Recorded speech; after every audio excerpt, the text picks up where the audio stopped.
নমস্কার, Indian Bengali রান্নার চ্যানেলের তরফ থেকে সকলকে স্বাগত জানিয়ে আজ আমি তৈরি করব ঢ্যাঁড়স চিংড়ির টেস্টি রেসিপি। দেখে নিই ঢ্যাঁড়স চিংড়ি বানানোর জন্য উপকরণগুলো। লাগছে হাফ চিড়ে নেওয়া গোটা ঢ্যাঁড়স, কুচো চিংড়ি মাছ, লঙ্কা গুঁড়ো, চিনি, হলুদ গুঁড়ো, লবণ, কালো জিরে, থেতো করা রসুন। এবার দেখে নিই এটা কীভাবে তৈরি করব। একটা কড়াই গরম করতে দিয়েছি, তাতে 4 চামচ সর্ষের তেল দেব। সর্ষের তেলটা খুব ভালোভাবে গরম হয়ে গেলে গোটা কড়াইতে খুন্তি দিয়ে বেশ ভালোভাবে তেলটা ছড়িয়ে নেব। তারপর কুচো চিংড়িগুলো ফ্রেশভাবে ধুয়ে নুন হলুদ মাখিয়ে রেখেছি, সেটা এর মধ্যে আস্তে আস্তে দিয়ে দেব। এরপর সব চিংড়িগুলো দেওয়া হয়ে গেলে তেলের মধ্যে চিংড়িগুলোকে বেশ ভালোভাবে নাড়াচাড়া করে নেব। এবার সমস্ত চিংড়িগুলো বেশ ভালোভাবে লাল লাল করে ভেজে নেব। এবার চিংড়িগুলো বেশ ভালোভাবে ভাজা হয়ে গেছে। এবার একটা প্লেটেতে সমস্ত চিংড়িগুলো আস্তে আস্তে তুলে নেব। এবার চিংড়ি মাছগুলো সব তোলা হয়ে গেলে চিংড়ি মাছের ওই তেলটাতেই হাফ চামচ কালো জিরে ফোড়ন দেবো, আর দেবো 1 চামচ থেতো করা রসুন। এবার রসুন আর কালো জিরেটা তেলের মধ্যে বেশ ভালোভাবে নাড়াচাড়া করে নেব। রসুন কালো জিরে থেকে যখন খুব সুন্দর একটা গন্ধ বেরোবে, তখন ওই আগে থেকে যে চিড়ে রাখা ঢ্যাঁড়সগুলো আছে সেটা এবার এর মধ্যে আস্তে আস্তে দিয়ে দেব। এবার ঢ্যাঁড়সটা দিয়ে বেশ ভালোভাবে তেলের মধ্যে আবার ওই ফোড়নের সাথে নাড়াচাড়া করে নেব। এবার ফোড়নের সাথে ঢ্যাঁড়সটা বেশ ভালোভাবে নাড়াচাড়া হয়ে গেলে গোটা রান্নাটা হওয়ার জন্য এবার স্বাদ মতো নুন দেবো,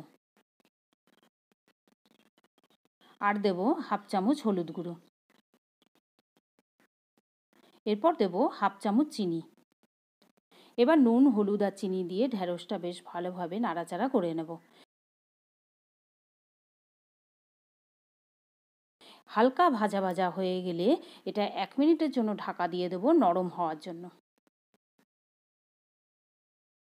এবার 1 মিনিট হয়ে গেছে, ঢাকাটা সরিয়ে নেব।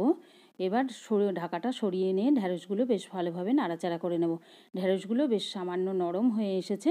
এবার ভালোভাবে নাড়াচাড়া করার পর এর মধ্যে দেবো হাফ চামচ লঙ্কার গুঁড়ো। যদি আপনারা কেউ ঝাল খেতে না চান, তাহলে কাশ্মীরি লাল লঙ্কার গুঁড়ো রং আনার জন্য ব্যবহার করতে পারেন। এবার লঙ্কাটা দিয়ে বেশ ভালোভাবে নাড়াচাড়া করার পর ঢ্যাঁড়সগুলো সেদ্ধ হওয়ার জন্য সামান্য জল ব্যবহার করব। ঢ্যাঁড়সে বেশি জল লাগবে না, যেহেতু এটা চচ্চড়ি মতন হবে। শুধু স্রেফ সেদ্ধ করার জন্যই ঢ্যাঁড়সটা জলটা ব্যবহার করব। এরপর জলটা দেওয়া হয়ে গেছে, আগে থেকে যে চিংড়ি মাছটা ভেজে রেখেছিলাম এরপরে এর মধ্যে দিয়ে দেব। এবার চিংড়ি মাছটা দিয়ে ঢ্যাঁড়সের সাথে বেশ ভালোভাবে আবারও নাড়াচাড়া করে নেব। চিংড়ি মাছটা ঢ্যাঁড়সের সাথে বেশ ভালোভাবে নাড়াচাড়া হয়ে গেলে চিংড়ি মাছ আর ঢ্যাঁড়সটা ভালোভাবে সেদ্ধ হওয়ার জন্য 2 মিনিটের জন্য ঢাকা দিয়ে দেবো মৃদু আঁচেতে। এবার 2 মিনিট হয়ে গেছে, ঢাকাটা সরিয়ে নেব।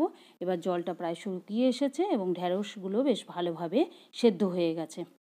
এবার ঢ্যাঁড়সটা সেদ্ধ হয়ে গেছে এবং চিংড়ি মাছ এবং ঢ্যাঁড়সের খুব সুন্দর একটা কালার এসেছে এবং গন্ধটাও খুব সুন্দর বেরিয়েছে। এবার নাড়াচাড়া করার পর এবার সম্পূর্ণ জল শুকিয়ে গেছে। এবার গ্যাস অফ করে নামিয়ে নেব একটা সার্ভিং প্লেটেতে আজকের রেসিপি ঢ্যাঁড়স চিংড়ি।